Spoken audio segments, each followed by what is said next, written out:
સુરત શહેરની સચિન જીઆઈડીસી પોલીસે દ્વારા ઝોન 6ના અધ્યક્ષ સ્થાને વ્યાજખોરોના ચુંગલથી બચવા માટે પોલીસે જનજાગૃતિ અભિયાન શરૂ કર્યું। વ્યાજખોરો વિરુદ્ધ સતર્કતા અભિયાન અંતર્ગત જાહેર જનતાને વ્યાજખોરોના ચુંગલથી બચાવવા અને લોકોમાં જાગૃતિ લાવવા માટે નાયબ પોલીસ કમિશનર ઝોન 6ના માર્ગદર્શન હેઠળ સચિન જીઆઈડીસી પોલીસ સ્ટેશન વિસ્તારમાં એક ટ્રાયસાયકલ દ્વારા બેનર સહિત વ્યાજખોરોના ચુંગલથી કેવી રીતે બચાવી શકાય તે અંગે જાગૃતિ લાવવા માટે એસીપી એનપી ગોહિલ દ્વારા જાહેર જનતાને સમજણ આપવામાં આવી હતી।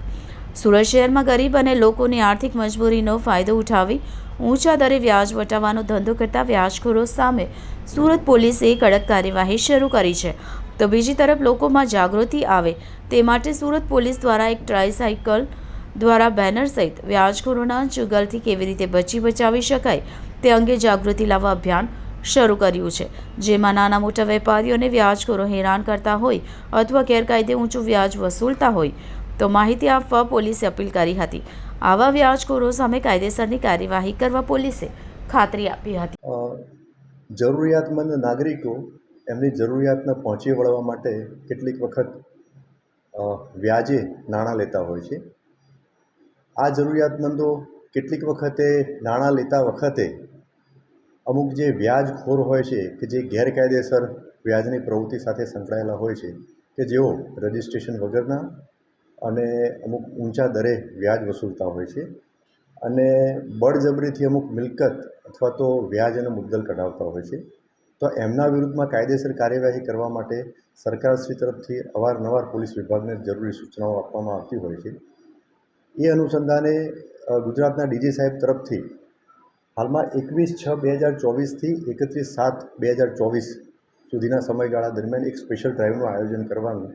તમામ જિલ્લા શહેરમાં સૂચના આપવામાં આવેલી છે, જે અનુસંધાને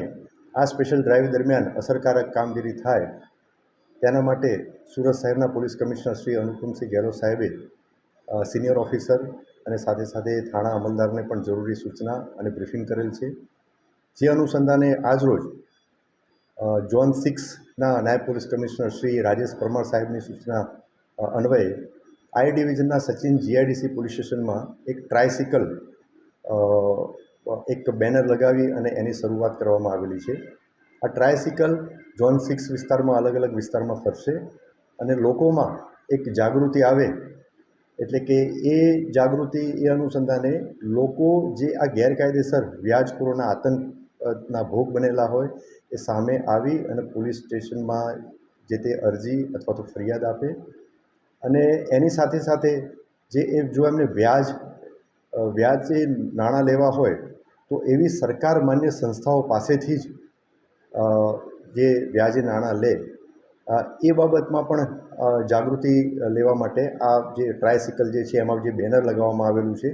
એમાં એ લખાણો લખવામાં આવેલા છે। લોકોમાં જાગૃતિ આવે એના માટે થોડા જ ટૂંક સમયમાં જ એક ઝોન 6માં એક લોક દરબારનું આયોજન પણ કરવામાં આવનાર છે। તેમાં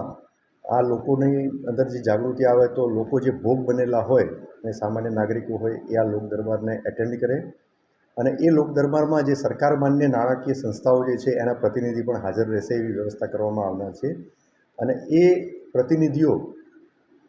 કેટલા દરની કઈ રીતના લોન મળી શકે અને એમાં શું પ્રોસેસ હોય છે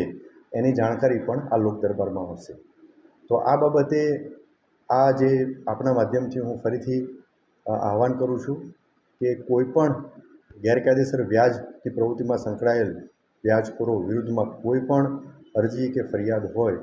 તો એ સંબંધિત પોલીસ સ્ટેશનમાં જઈ અને એમની ફરિયાદ કે અરજી આપી શકે છે।